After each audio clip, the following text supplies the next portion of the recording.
Les transports express régionaux, ou TER, sont l'un des principaux enjeux des élections régionales de juin 2021. En effet, ce sont les régions qui sont en charge des transports ferroviaires. Elles travaillent avec la SNCF, la seule entreprise à exploiter ces lignes. Mais ce monopole va bientôt prendre fin. À partir du 25 décembre 2023, les lignes TER seront ouvertes à la concurrence. Les entreprises de transport Transdev, la RATP, Flixtrain ou Arriva pourront faire circuler des trains à leur tour. Avec les surligneurs, on s'est posé 5 questions sur cette ouverture à la concurrence des TER.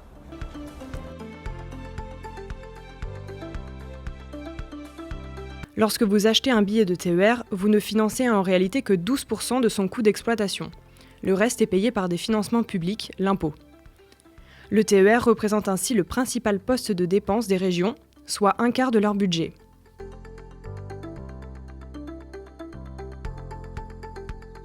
Depuis 2019, les régions peuvent lancer des appels d'offres pour l'exploitation de leurs lignes TER. Pour l'instant, 4 régions l'ont fait. Les Hauts-de-France, le Grand Est, les Pays de la Loire et la région PACA. À partir du 25 décembre 2023, les régions auront l'obligation de démarrer ce processus. On ouvre un marché pour rechercher le meilleur rapport qualité-prix.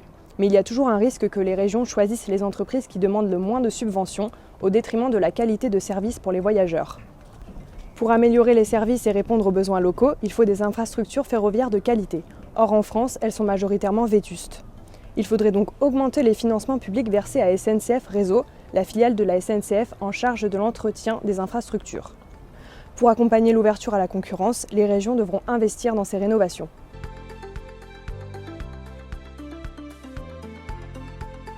Seuls les salariés concourant à l'exploitation et à la continuité du service public seront transférés vers la nouvelle entreprise.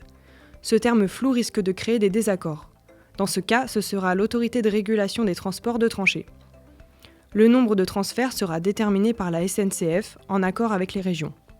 Les salaires ne pourront pas être inférieurs à ceux des 12 derniers mois avant le transfert. Rien n'a été décidé concernant les congés et le temps de travail.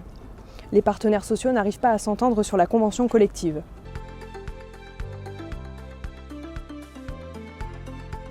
La SNCF doit se plier à cette mise en concurrence.